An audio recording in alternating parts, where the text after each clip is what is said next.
கர்த்தருடைய நாமம் மகிமைப்படுவதாக. ஆண்டவராகிய இயேசு நாமத்தில் உங்களை வாழ்த்துறேன், வரவேற்கிறேன். எனக்கு தாமதமாக வந்ததுக்கான உங்கள்கிட்ட வருத்தம் தெரிவிக்கிறேன், மன்னிப்பு கேட்டுக்கொள்கிறேன். கர்த்தரை மன்னிப்பாராங்க. ஒரு சாவுக்கு போயிட்டு வரேன், குளத்தூர்ல ஒரு மாஸ்டர் ஐயா நம்ம கூட இணைஞ்சி பால் டேவிட் கே பால்னு நம்ம தமிழர் செய்யக்கூட இருப்பாங்க, ஈஸி மாஸ்டர். அவங்க மனைவி இருந்துட்டாங்க. அவங்க சின்ன வயசு தான். அவங்க சாவுக்கு போயிட்டு வந்தேன், தங்கமாயிடுச்சு.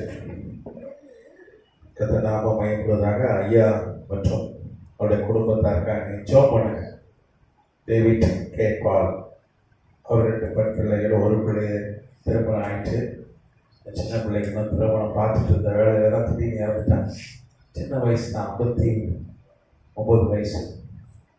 அதான் தான் இருந்தாங்க.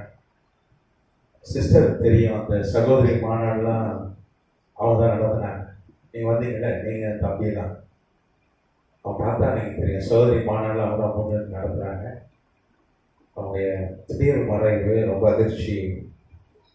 நீங்கள் செபித்து கொள்ளுங்க.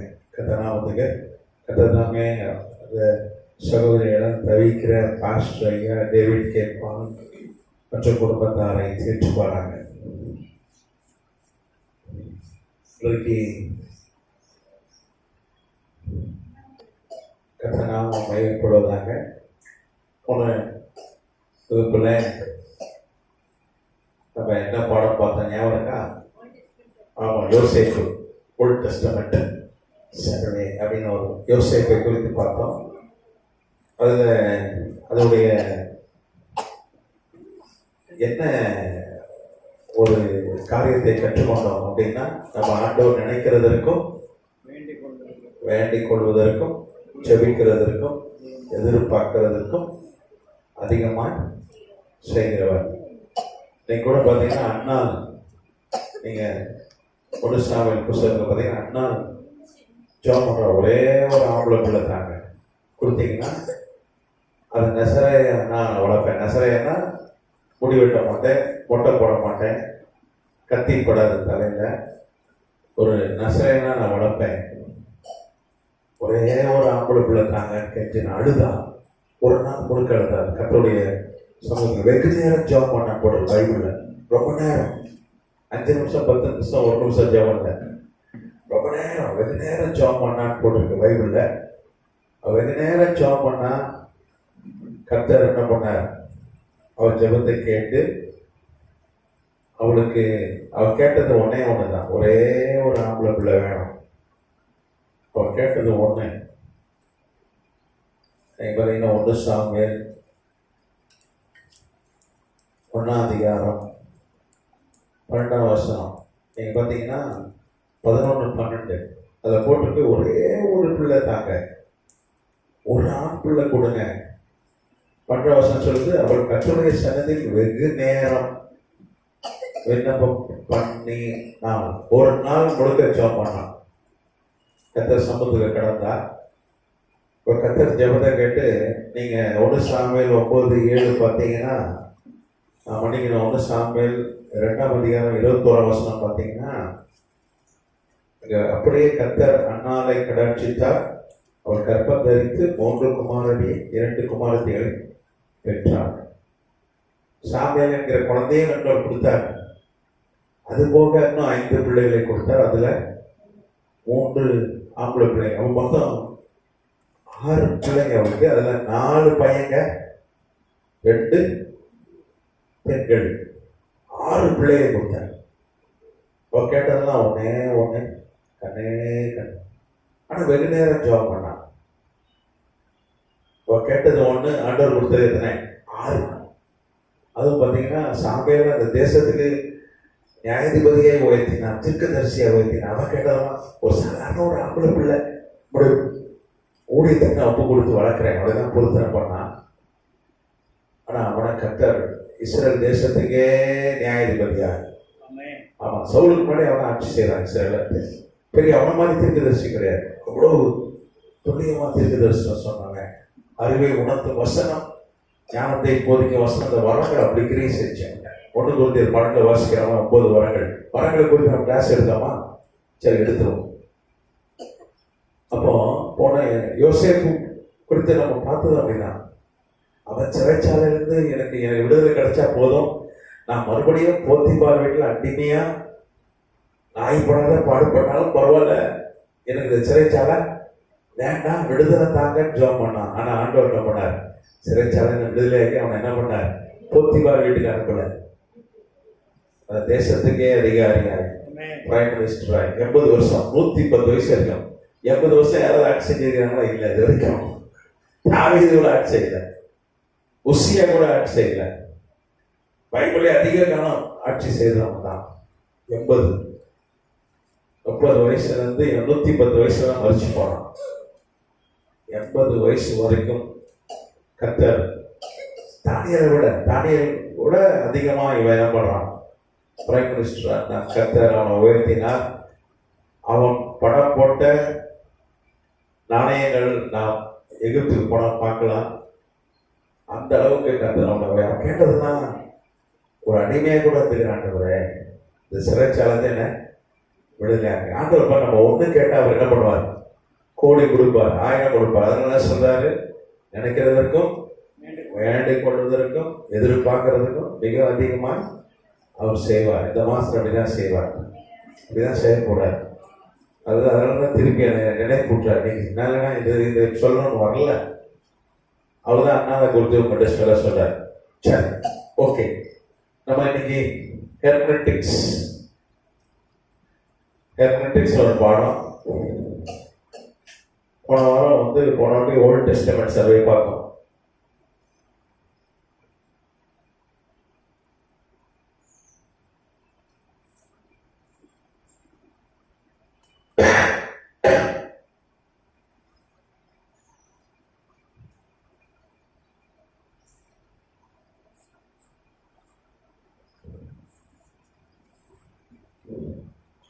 ஹெர்மெட்டிக்ஸ் என்னது? வேதத்தை எப்படி வியாக்கியானம் செய்வது, புரிந்து கொள்வது.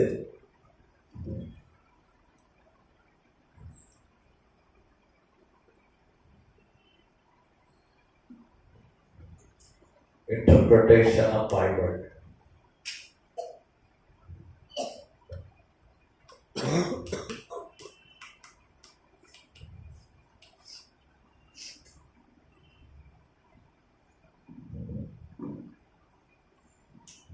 இன்னைக்கு நம்ம யோக புஸ்தகத்துல இருந்து நம்ம யோக குறித்து ஆய்வு செஞ்சோமா? இது பண்ணவே இல்லையா?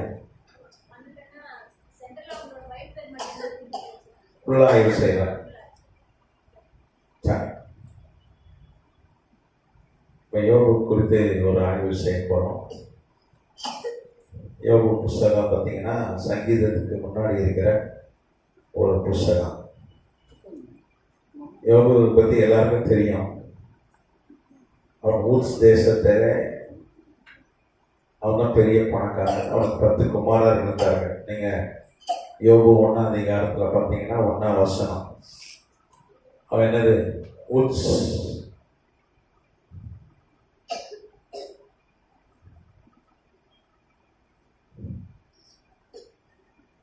ஊட்ஸ் இங்கிலீஷ்ல பார்த்தீங்கன்னா ஊஸ் தேசம். இன்றைக்கு அது என்ன தெரியுமா? இன்றைக்கு என்னது? ஒமான். ஒமான்.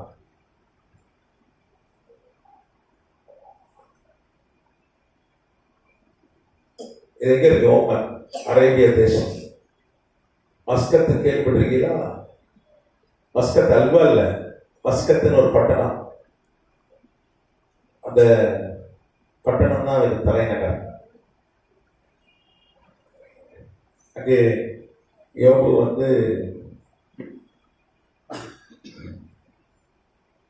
அவன் ஊஸ் தேசத்துல ஓமன்ல சலாலா அப்படின்ற ஒரு பட்டணம்.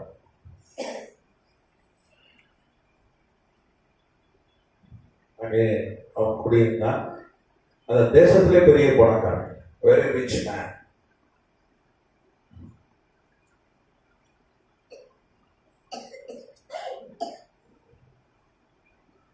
நம்ம தேசத்துல பணக்காரன் அம்பானி. ஆமா, அதே மாதிரி அந்த தேசத்துல பணக்காரன் யாருன்னா அவன் தான் மிகப்பெரிய பணக்காரன். அதுவும் பார்த்தீங்கன்னா 3ஆம் வசனம் சொல்லுது, அவனுக்கு 7000 ஆடு, 3000 ஒட்டகம், 500 ஏறு மாடு, 500 கழுதைகள், அப்புறம் மிருக ஜீவன்கள் இருந்தது. திரளான பணிவிடைக்காரர் இருந்தார்கள். அந்த மனுஷன் கிழக்கத்தி புத்திரர் எல்லாரையும் பெரியவனாக இருந்தான். எல்லாரும் காட்டிலும் அவன் என்னது, கிழக்குல இருக்கிற அந்த அரேபியா பகுதியில் இருக்கிற எல்லா மனிதரை விட அவன் என்னவன், எல்லாரையும் பெரியவன்.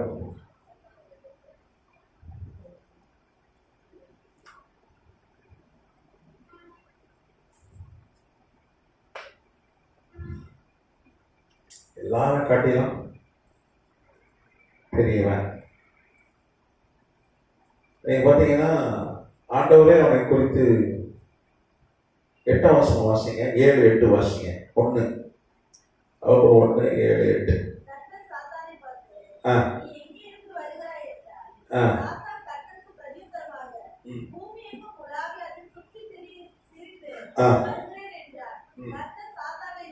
சரி,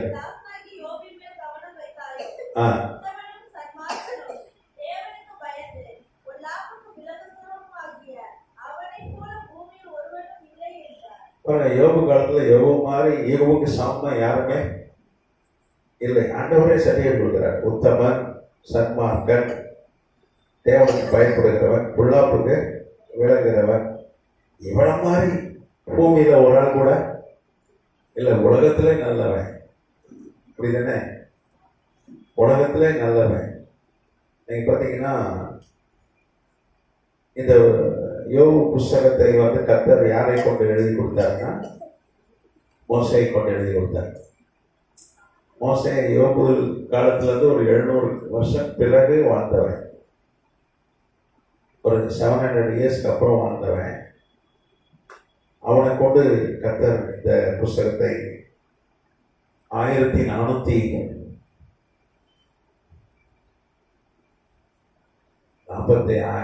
கிமு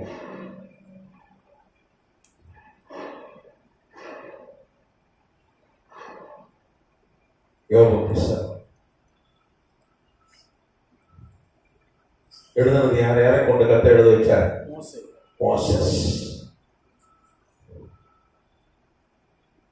மோசையை கொண்டு கர்த்தர் எழுதி கொடுத்தார்.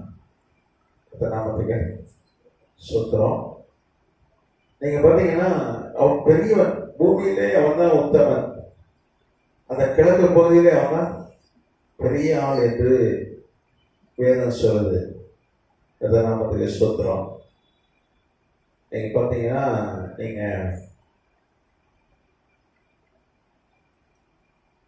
எபிரேய பைபிள் வாசிச்சீங்கன்னா அங்க என்ன வார்த்தை பயன்படுத்தப்பட்டிருக்குன்னா பெரியவன் அப்படின்ற பார்த்தீங்கன்னா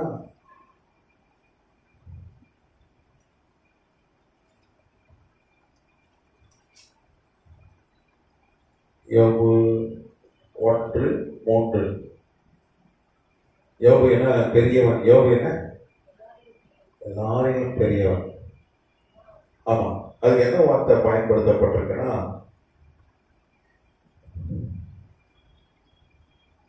கடவுள்.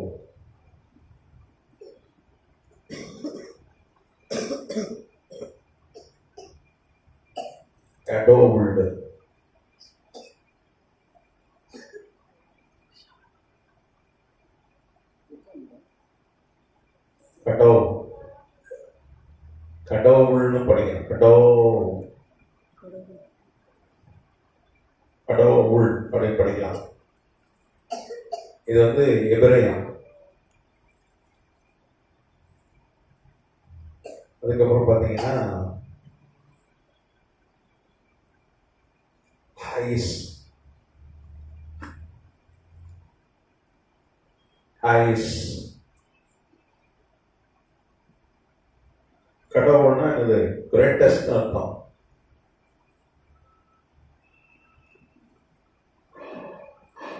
கடவுள். அதுக்கப்புறம் ஆயிஸ். இப்ப எபிரே எழுதும் போது போடும்போது மேல ஒரு கோடு போடுறது மரபு. இங்கிலீஷ்ல எழுதும் போது ஒரு கோடு போடுறது மரபு. ஆயிஸ்.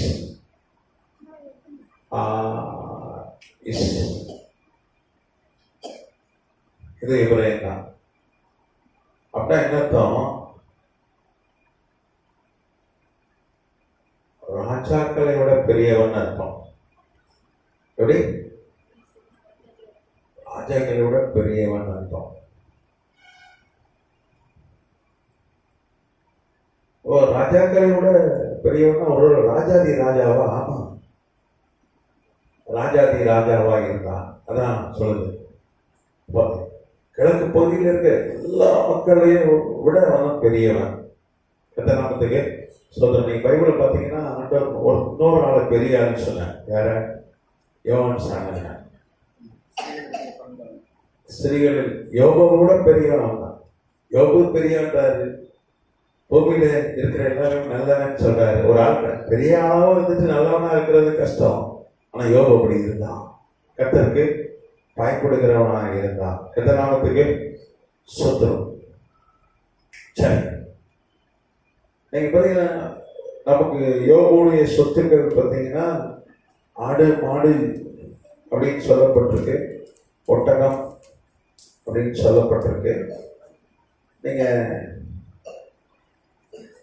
யோபு புஸ்தகத்திலிருந்து 28ஆம் அதிகாரம் மற்றும் 29ஆம் அதிகாரம் இதெல்லாம் பார்த்தீங்கன்னா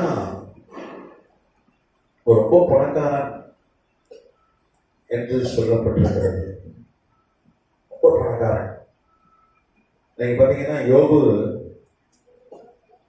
28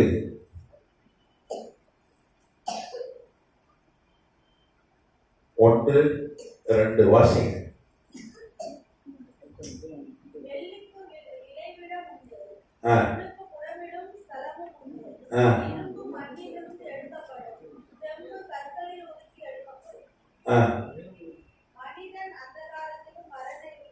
ரெண்டாவது வருஷம் வாசித்தீங்களா? சரி, 15ஆம் வருஷம் வாசிங்க. அதே யோபு 28:5.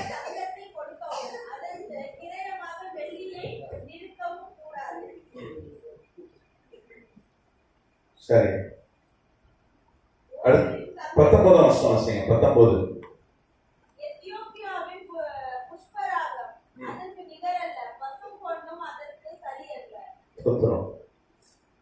சரி, நீங்க பாத்தீங்கன்னா யோபு இது 19 வாசித்தீங்களா?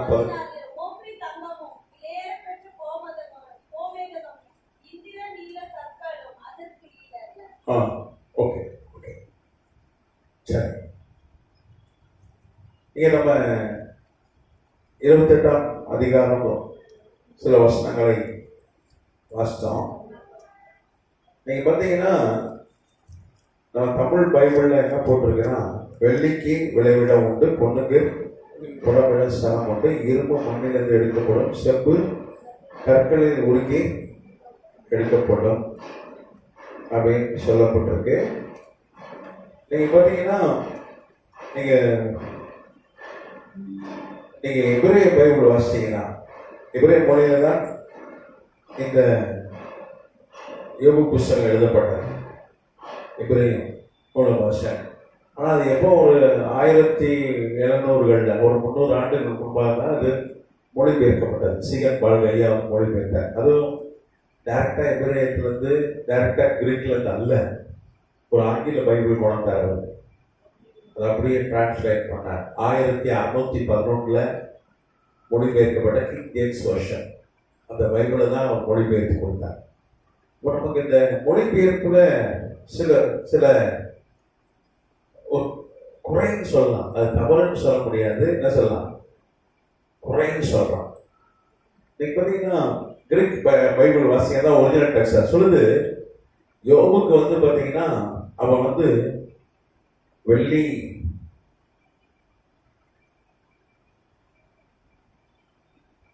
அதுக்கப்புறம் தங்கம், அப்புறம் இரும்பு,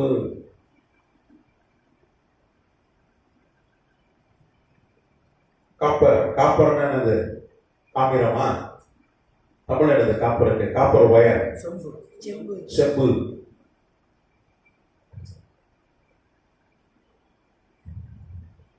சில்வர், கோல்டு, அயன், ஒரு காப்பர். சுரங்கம் இருந்தது.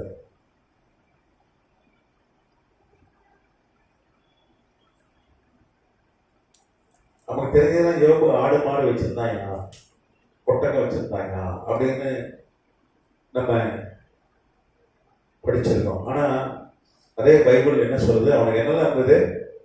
வெள்ளி வெட்டி எடுக்கிற சுரங்கம், தங்கம் வெட்டி எடுக்கிற சுரங்கம், இரும்பு சுரங்கம், செம்பு சுரங்கம்.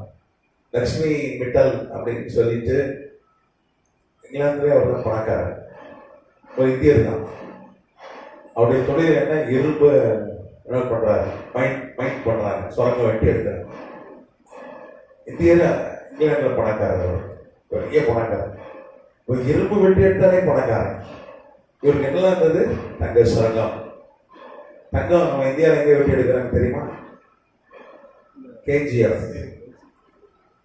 கேஜிஎஃப் எங்க இருக்கு? கர்நாடகா, பெங்களூர் கொஞ்சம் முன்னாடி. கோலார் தங்க வயல். அதே மாதிரி செம்பு. இதெல்லாம் வந்து சுரங்கம் வைத்திருந்தான். ஒரு சுரங்கம் தனி வச்சிருந்தானா எவ்வளவு பெரிய பணக்காரன், அப்படிதானே? ஒரு நிலக்கரி சுரங்கம் இருக்கு நெய்வேலியில், அப்படிதானே? அதுவே பெரிய விஷயம், நிலக்கரி சுரங்கம்.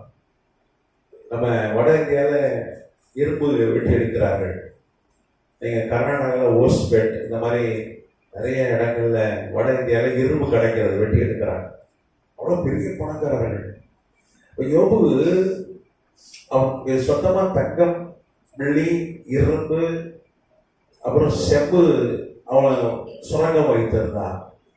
நீங்க பார்த்தீங்கன்னா கதாநாமத்துக்கு சொத்துறோம். நீங்க அதே 3, 4, 5 வசனங்கள் சொல்கிறது. 3, 4, 5 வசனம் அதை சொல்லப்பட்டிருக்கு. யோபு, இதே யோபு 28, 3, 4, 5, 3, 4, 6 சொல்லப்பட்டிருக்கு. அவன் தோண்டி அவனுக்கு இந்திர நீல கற்கள் கிடைச்சதான். என்ன கிடைச்சதான்?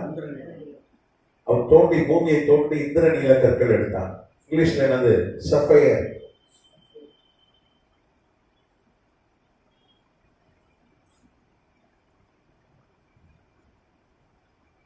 கற்கள். அதுக்கப்புறம் அவனுக்கு தங்கம் அப்படி இருந்ததுதான், தூளை போல இருந்தது என்று சொல்லப்பட்டிருக்கிறது. இந்திர நீளம், அதன் கல்லுகளில் இந்திர நீளம் விளையும், அதன் பொடியில் பொன் பொடிகள் உண்டாகி இருக்கும். கதாநாமத்துக்கு சொத்துறோம். அப்போ இந்திர நீல கற்களை வெட்டி எடுத்தான். அது மாத்திரம் நீங்க 15ஆம் வசனம், அதே யோபு 28ஆம் அதிகாரம் 15ஆம் வசனம், 28, 15 நீங்க பாத்தீங்கன்னா அவன் ஓஃபீர் தங்கத்தை குறித்து பேசுகிறான். யோபு வந்து ஓஃபீர் தங்கத்தை குறித்து பேசுகிறான். அந்த வசனத்தை 15ஆம் வசனத்தை நான் வாசிக்கிறேன். அதற்கு ஈடாக தங்கத்தை 16 ஓஃபீரின் தங்கமும் விலையேற பெற்ற கோமேதகமும் இந்திர நிலக்கல்லும் அதற்கு ஈடல்ல. ஓஃபீர் தங்கம், கோமேதகம். கோமேதகம்னா என்னது? பெரிய விலையுயர்ந்த கல், அப்படிதான் இங்கிலீஷ்ல என்னது? கோமேதகத்துக்கு ஏன்னா இங்கிலீஷ் பைபிள் தான் பாருங்க. ஓபி ஓஃபிர் ஓஃபிர் கோல்டுன்றது ஓஃபிர் வந்து இந்தியாவில் இருக்க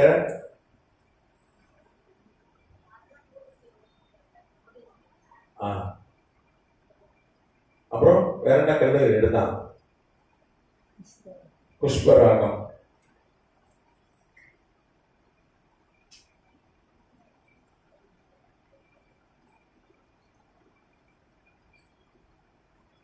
இந்த ஓபியர் தங்கம்ன்றது இந்தியாவில தான் ஓபியர் இருக்கு.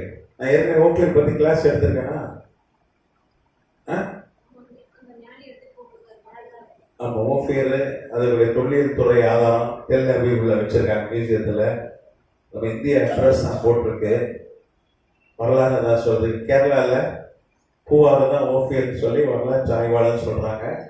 தொழில் துறை ஆதாரமும் சொல்லுது. ஒரு பேக்கேஜ் கிடைச்சிருக்கு, ஒரு பார்சல், அது கேரளாவில் தான் வந்தது அப்படின்னு சொல்லி விஞ்ஞானிகள் கண்டுபிடிச்சாங்க. டெல் அபீவ்ல இருக்கு தங்கம். அந்த பேக்கிங் யாருக்கு வந்தது? சாலமோனுக்கு வந்தது. இப்போ சாலமோனு தான் தங்கம் இந்தியாவுக்கு போச்சுன்னா யாருக்கு தங்கம் போயிருக்கு? இந்தியாவிலிருந்து யோகுக்கும் போயிருக்கு. பெரிய ஒரு ஆளா இருந்திருக்கிறான். அதனாலதான் அவனுக்கு ஓஃபீர் தங்கம், உலகத்திலே தூய்மையான தங்கம் ஓஃபீர் தங்கம். நீங்க அதுக்கப்புறம் 19ஆம் வசனம் வாசிச்சீங்கன்னா, யோபு 28:19 வாசிங்க. எத்தியோப்பியா புஷ்பராகம்.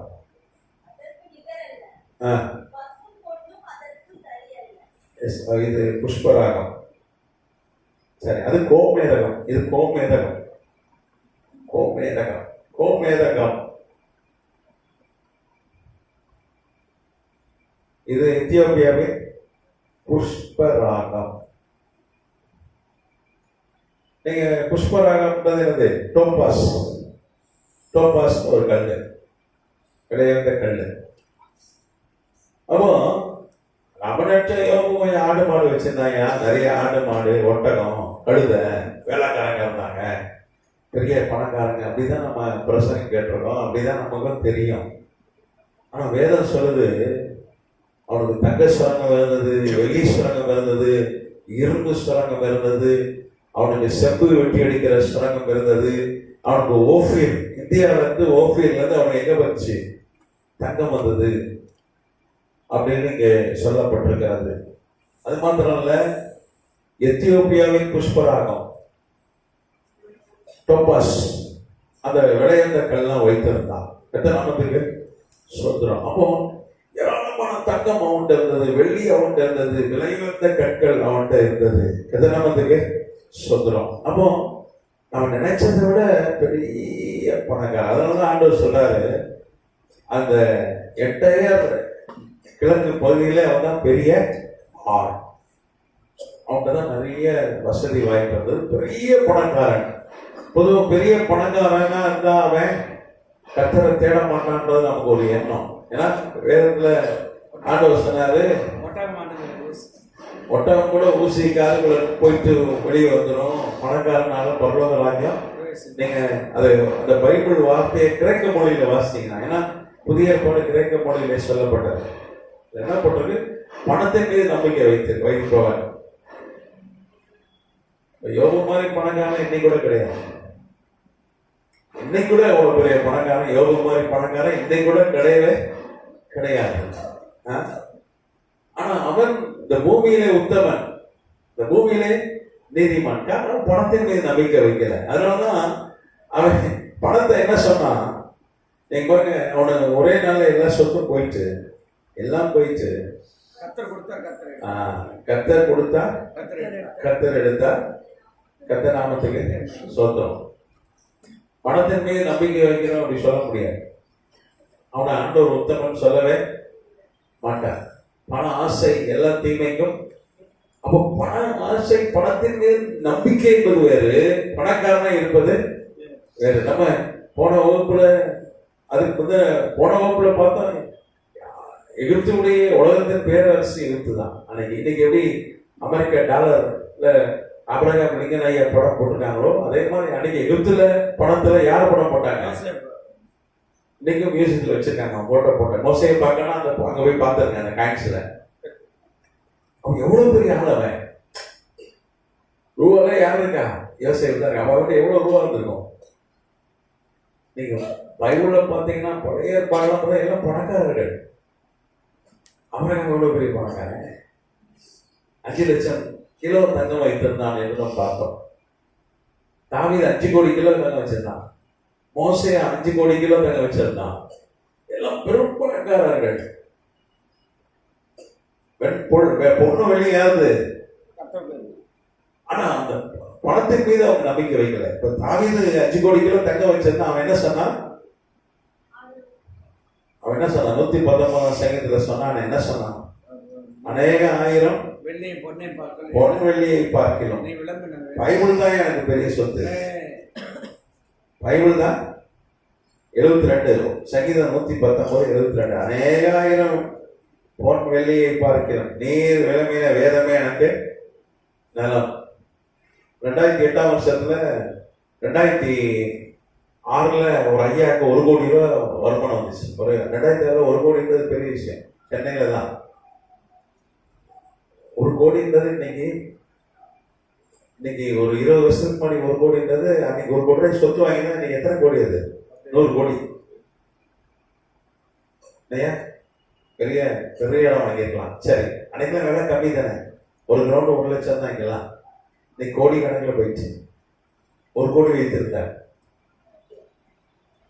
காசு வச்சிருந்தார், பேங்க்ல போடல. பேங்க்ல போட்டா பையன் கவர்மெண்ட் பிடிச்சிருவானு பெரிய அமௌண்ட் அவருக்கு வந்துச்சு. ஏதோ ஒரு வருமானம் வந்துட்டு வைங்களேன். என்னைக்கு காசு வந்ததோ அந்த தூங்குறதே விட்டுட்டார். பணத்தை வீட்டுக்குள்ள ஒழிச்சு வச்சிருந்தாரு. அதை எதையாவது லேண்ட் வாங்கி போட்டுக்கலாம், ஏதாவது இன்வெஸ்ட் பண்ணிருக்கலாம். ஆனா மனுஷன் தூங்கவே மாட்டார். பகல்ல உழைக்க போனோம், வேலைக்கு போனோம், சம்பாதிக்க போனோம்.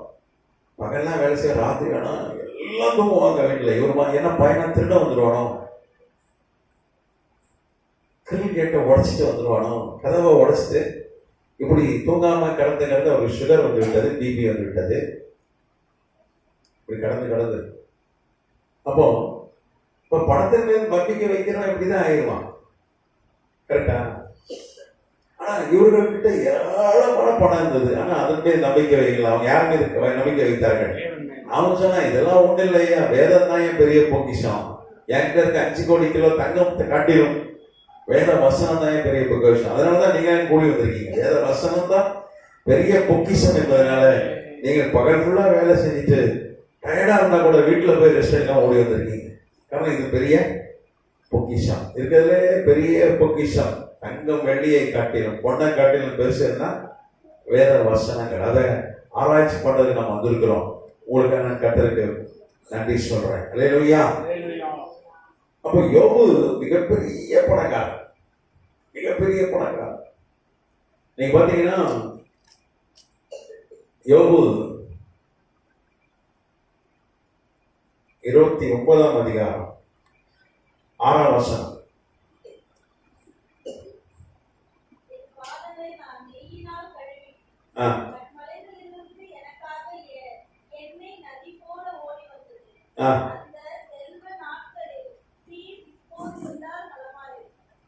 என் பாதங்களை நெய்யினால் கழுவினேன்.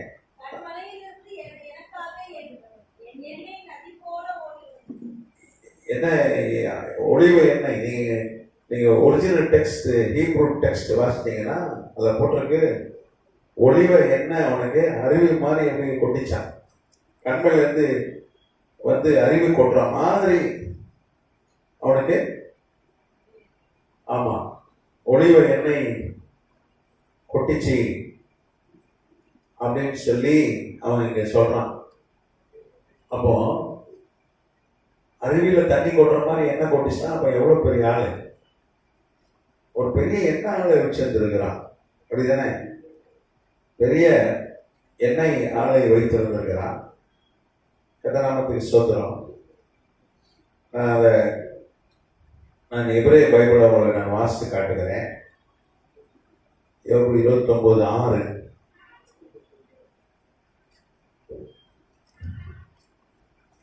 அது சொல்றான்,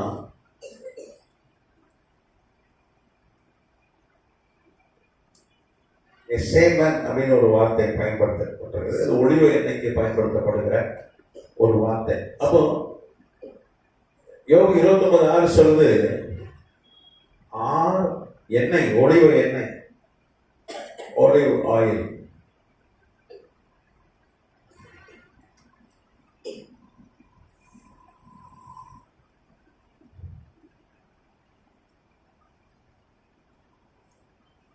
ஆறாக ஓடியது.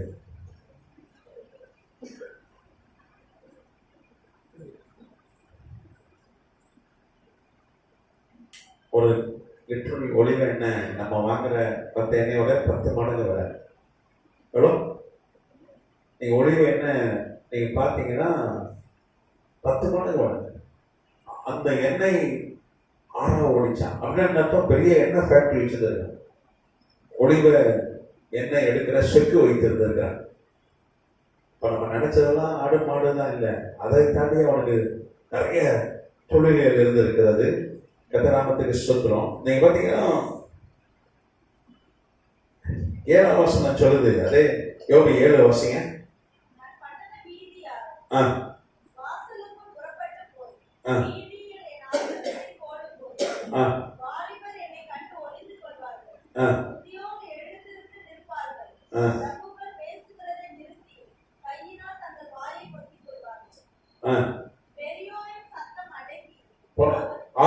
ஆறு முழுச வாசிங்களா?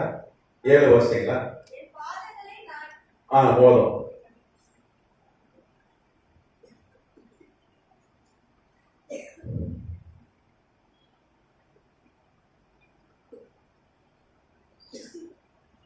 நீங்க யோபு 29:7 நீங்க எபிரேய பைபிள் வாசிங்கன்னா, ஒரிஜினல் டெக்ஸ்ட்ல பார்த்தீங்கன்னா அங்க சொல்லப்பட்டிருக்கு, அவன் ஜனங்களை பட்டணத்தில் ஒளிமுக வாசல உட்கார்ந்து நியாயம் தீர்த்தான் அப்படின்னு சொல்லப்பட்டிருக்கு. அதை டவுன் ஸ்கொயர் என்று சொல்வார்கள், பப்ளிக் ஸ்கொயர் என்று சொல்வார்கள். ஒரு சாதாரண ஆள் வந்து உட்கார்ந்து நியாயம் விசாரிக்க முடியாது. நீங்க பைபிளை பார்த்தீங்கன்னா தாவீது அதே மாதிரி பட்டணத்தை ஒளிமுக வாசல உட்கார்ந்து நியாயம் தீர்த்தான் அப்படின்னு சொல்லி பார்க்குறோம். ஜனங்கள் அவன்கிட்ட நியாயத்துக்கு போனார்கள். அப்போ நியாயம் விசாரிக்கிறவன் தாவீது நியாயம் விசாரிச்சான்னு பார்க்குறோம், அரசர்கள் நியாயம் விசாரித்தார்கள் என்று பார்க்கிறோம். அப்ப இவன் வந்து ஒரு ஆளுகையில இருந்தான் என்று பார்க்கிறோம், அவன் ஆளுகையில இருந்தான் என்று பார்க்கிறோம். அப்படிதான் எபிரேய பைபிள் சொல்லுது. நீங்க பார்த்தீங்கன்னா மோவோ சாபி அப்படின்ற ஒரு வார்த்தை சொல்லப்பட்டிருக்கிறது. மோவோ சாபி பாராஹோ.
அப்படின்னா என்ன அர்த்தம்?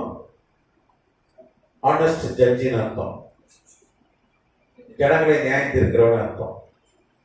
அப்போ அந்த ஜனங்களை உட்கார்ந்து நியாயம் இருக்கிறானா அவன் யாரு? ஒரு அதிபதி, ஒரு அரசனா இருக்கணும். அன்னைக்கு அரசர்கள் என்ன பண்ணாங்க? நியாயம் விசாரித்தார்கள். சரியா?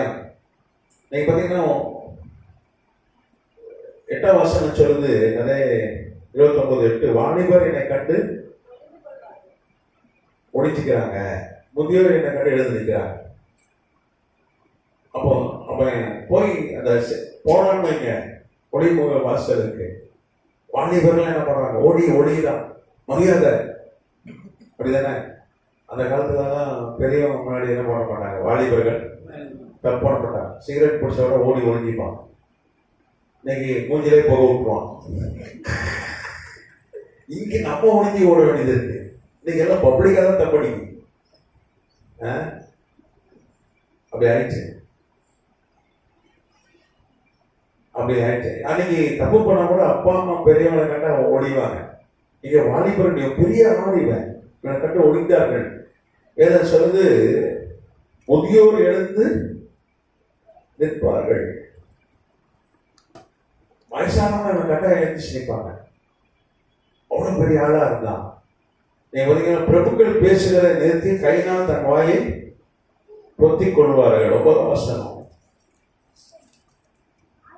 9ஆம் வசனம் சொல்லுது, நீங்க பிரபுக்கள் என்று சொல்லப்பட்டிருக்கிறது. ஆனா நீங்க ஒரிஜினல் டெக்ஸ்ட் பாருங்க, இளவரசர்கள்.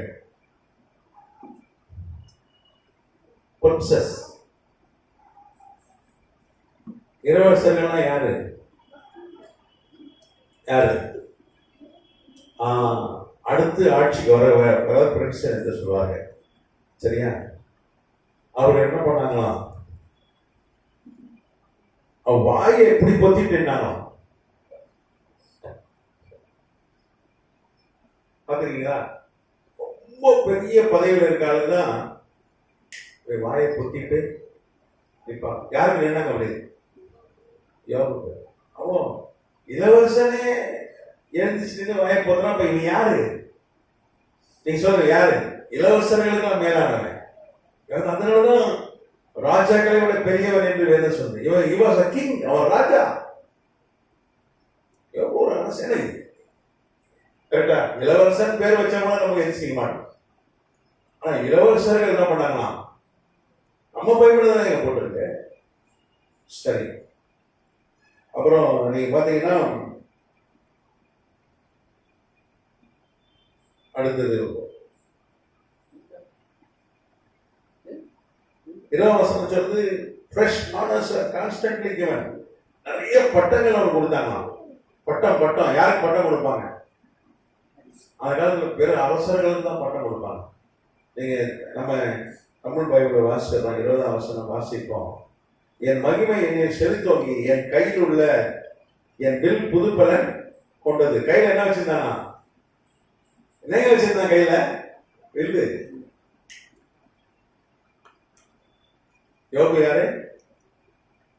கையில வில்லு வச்சிருந்தான். அவனோட மகிமை கூடிட்டே போச்சு. நீங்க எபிரேய பைபிள் வாசிச்சீங்கன்னா 20ஆம் வசனம் சொல்லுது, எபிரேய பைபிள்ல ஏராளமான பட்டங்கள் கொடுத்தாங்க.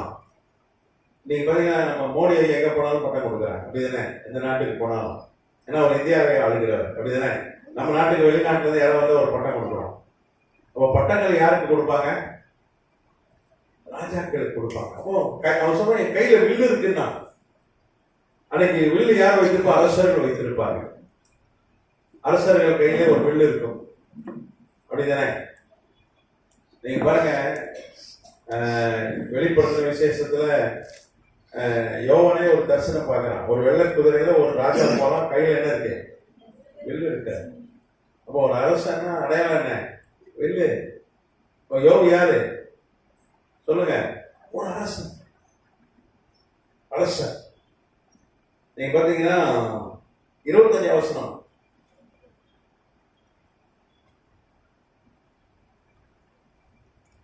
பட்டங்கள், கையில் வில்.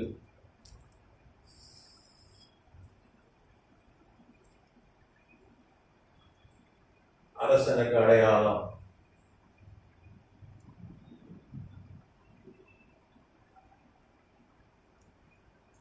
கடைசி ஒரு வசனம், 25ஆம் வசனம் வாசிக்கலாம்.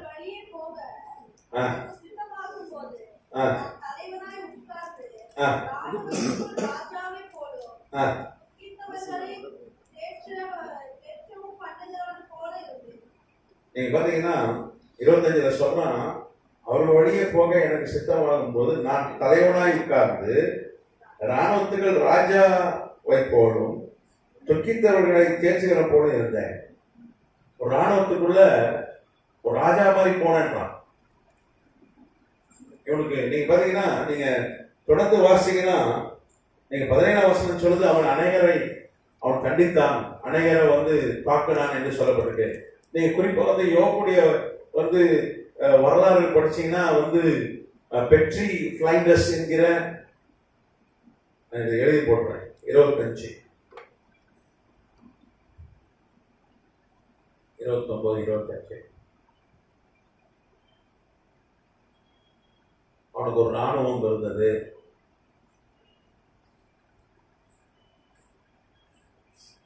அதுக்கப்புறம்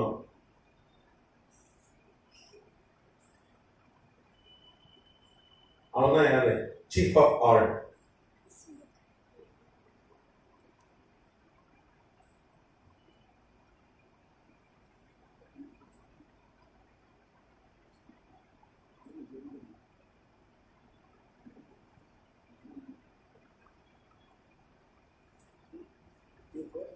எல்லாருக்கும் தலைவர் அவன் தான். இன்னைக்கு பாத்தீங்கன்னா 10ஆம் வருஷம் அதே 29:10 பாத்தீங்கன்னா, அதை நான் வாசிக்கிறேன். பெரியோரின் சத்தம் அடங்கி அவர்கள் நாக்கு அவர் மேல் வாயோடு ஒட்டி கொள்ளும். நீங்க எபிரேய மொழி வாசிச்சீங்கன்னா அதை போட்டிருக்கு ஹையஸ்ட் சிட்டி ஆபீசர். அவங்க எந்த சின்ன வாயை போட்டிருக்காங்க, மேயர். அப்போ ஹையஸ்ட் சிட்டி ஆபீசர் நம்ம சென்னைக்கு உயர்ந்த ஆள் யாரு? மேயர். மேயர் கூட அவனை கண்டு என்ன பண்ணாங்களாம், வாயை பொத்தி எழுந்து நின்றார். அப்போ அவன் யாரு? அவன் அரசன். அந்த அடையாளம் தான் அதுல சொல்லப்பட்டிருக்கு. அப்போ யோபு மிகப்பெரிய பணக்காரன். ஆடு மாடு தான் நமக்கு தெரியும், ஒட்டகம் கழுத தான் தெரியும். அதை விட பெரிய ஆள். அவங்க தங்கம் சுரங்கம் இருந்தது, வெள்ளி சுரங்கம் இருந்தது. பைபிள் வசனத்துல தான் அவன் காட்டிட்டு கொடுத்தேன். அவன்கிட்ட டோப்பாஸ் இருந்தது, வேற கற்கள் இருந்தது. இந்தியாவிலிருந்து ஓஃபீர் தங்கம் அவனுக்கு போச்சு. வசனத்துல தான் அவன் காண்பித்து கொடுத்தேன். அவன் கையில வில்லு வைத்திருந்தேன், எனக்கு பல பட்டங்கள் கிடைத்தது. இளவரசர்கள்லாம் என்னை கண்டு என்ன பண்ணாங்க, எழுதுன்னு வாய் பொத்தினார்கள். அவ்வளவு பெரிய ஆள் அவன்.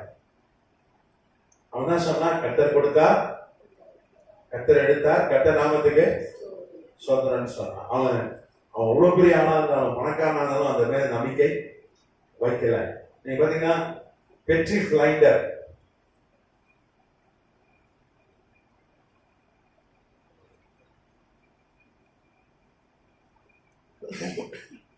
ஒரு பிரிட்டிஷ் விஞ்ஞானி.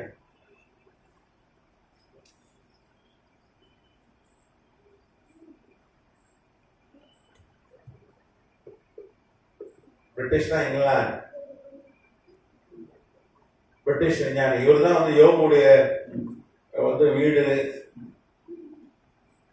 யோபு வீடு, அப்புறம் கல்லறை எல்லாம் கண்டுபிடிச்சார். எங்கன்னா சலாலா, ஓமன். ஓமன் அரேபிய தேசம். சலாலா ஓமன், அரேபியா, வடக்கு அரேபியா. யோபுடைய மனைவி பேர் என்ன?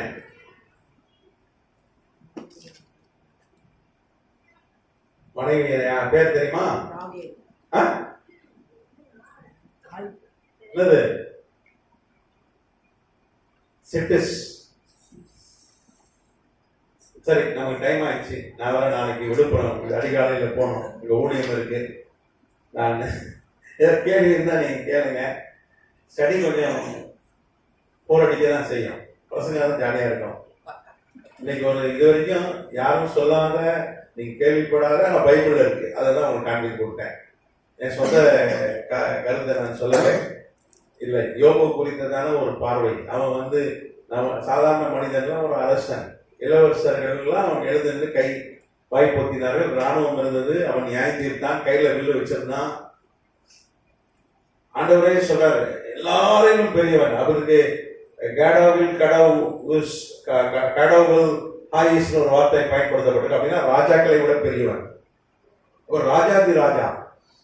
அடுத்த நம்ம வகுப்புல 3 நண்பர்கள் யார்? அவனும் அரசர்கள்.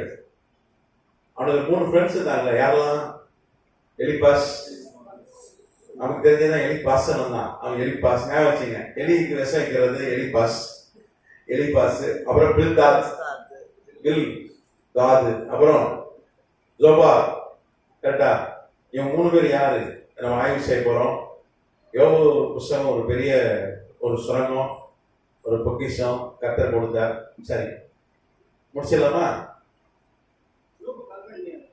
அதான் சார் எழுதி போட்டிருக்கேன்.